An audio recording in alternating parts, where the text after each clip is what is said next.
सरकार के खिलाफ किसानों ने एक लंबा आंदोलन किया था। किसानों ने सरकार को झुकाया और कानून वापस करा दिए और अब एक बार फिर मोदी सरकार के कानूनों के खिलाफ सड़क पर आंदोलन शुरू हो गया है। दरअसल ट्रक ड्राइवरों ने हड़ताल कर दी है। देश में चलने वाले 80% ट्रकों के पहिए थम गए।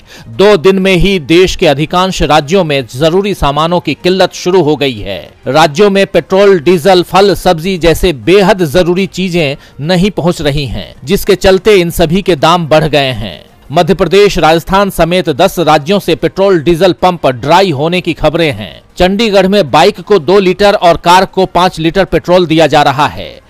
मध्य प्रदेश में जबलपुर हाईकोर्ट ने सरकार को आदेश दिया है कि तुरंत हड़ताल समाप्त करवाएं। आज ही कार्रवाई करें, हम इंतजार नहीं कर सकते। तो दूसरी तरफ all India motor transport Congress के अध्यक्ष अमृतलाल मदान ने कहा है कि अभी ट्रांसपोर्टर्स ने हड़ताल का ऐलान नहीं किया है। इस पर फैसला मंगलवार को दिल्ली में होने वाली बैठक में लिया जाएगा। अभी ड्राइवर खुद ही गाड़ियां छोड़कर उतर रहे हैं, दूसरों को भी चलाने नहीं दे रहे हैं। अगर 1-2 दिन में ही सरकार ने कानूनों की वापसी का ऐलान नहीं किया तो हालात हमारे भी नियंत्रण में नहीं रहेंगे। गृह सचिव से वार्ता से पहले ट्रक एसोसिएशन ने साफ कर दिया है कि हम हिट एंड रन कानून के प्रावधान पर कोई बात नहीं करेंगे। बात होगी तो सिर्फ इसकी वापसी पर। ट्रक एसोसिएशन ने कहा है कि ड्राइवरों में डर, गुस्सा और चिंता है। अगर कोई रास्ता नहीं निकला तो स्थिति गंभीर हो सकती है। हम बहुत संयम से काम ले रहे हैं, लेकिन यह संयम टूट भी सकता है। दरअसल हिट एंड रन कानून के नए प्रावधानों में अब आरोपी को 10 साल की सजा हो सकती है, जबकि पहले ये 2 साल थी। इसके साथ ही 7 लाख के जुर्माने का प्रावधान भी है। इस आंदोलन को विपक्षी दलों का भी समर्थन मिलने लगा है। कांग्रेस सांसद राहुल गांधी ने कहा कि बिना प्रभावित वर्ग से चर्चा और बिना विपक्ष से संवाद के कानून बनाने की जिद लोकतंत्र पर प्रहार है। जब 150 से अधिक सांसद निलंबित थे, तब संसद में शहंशाह ने भारतीय अर्थव्यवस्था की रीढ़ ड्राइवर्स के विरुद्ध एक ऐसा कानून बनाया जिसके परिणाम घातक हो सकते। चुनाव को लेकर इंडिया गठबंधन में हलचल तेज हो गई है। 3 जनवरी को गठबंधन की वर्चुअली बैठक बुला ली गई है, जिसमें सभी 28 सहयोगी शामिल होंगे। बैठक में सीट शेयरिंग के साथ ही इंडिया गठबंधन के संयोजक के नाम पर भी चर्चा हो सकती है। संकेत मिल रहे हैं कि नीतीश कुमार इंडिया के संयोजक हो सकते हैं।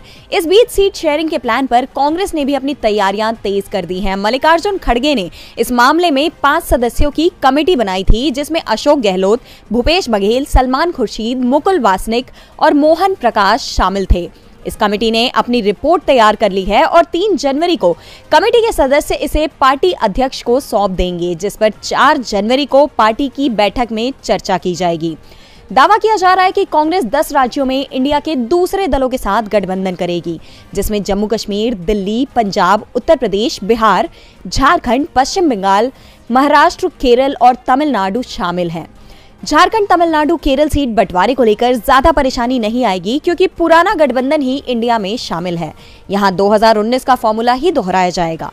बंगाल में अगर टीएमसी से गठबंधन नहीं होता है तो वाम दलों के साथ भी 2019 की तर्ज पर सीट बंटवारा होने के संकेत हैं। बाकी के 4 राज्यों में जरूर सीट बंटवारे पर नए सिरे से चर्चा की जाएगी। इस बीच 14 जनवरी से राहुल गांधी की न्याय यात्रा शुरू हो रही है। इस यात्रा की तैयारियां अंतिम दौर में है और कांग्रेस बैठक में यात्रा का लोगो और गीत पर भी चर्चा होगी। दावा किया जा रहा है कि यात्रा का लोगो 4 जनवरी को जारी कर दिया जाएगा। ये यात्रा 14 जनवरी को शुरू होगी और 20 मार्च को मुंबई पहुंचकर समाप्त होगी।